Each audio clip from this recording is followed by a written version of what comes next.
The dollar should have collapsed, becoming just another fiat currency drowning in its own debt. But it didn't.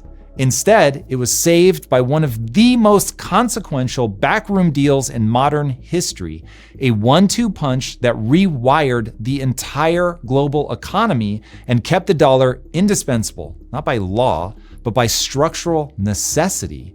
The new system has a name. We call it the petrodollar. And Iran is the country that sits on top of the one geographic choke point that can bring the whole system to its knees. And that's why every time you turn around, a US president, not just Trump, is saying, we have got to do something about Iran. When you've got a madman that lives on the same street as your company headquarters, and he's constantly waving a gun around, threatening your livelihood, odds are you're gonna feel some type of way about that.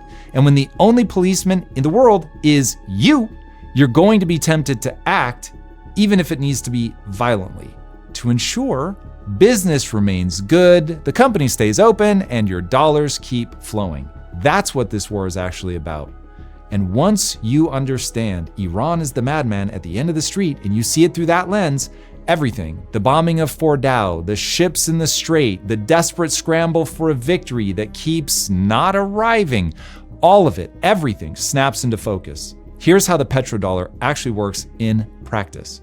The Gulf states, Saudi Arabia, the UAE, Kuwait, and the rest of the GCC nations, they sell their oil exclusively in dollars, which means every country on earth that needs energy has to acquire dollars first. Every country needs energy, every day.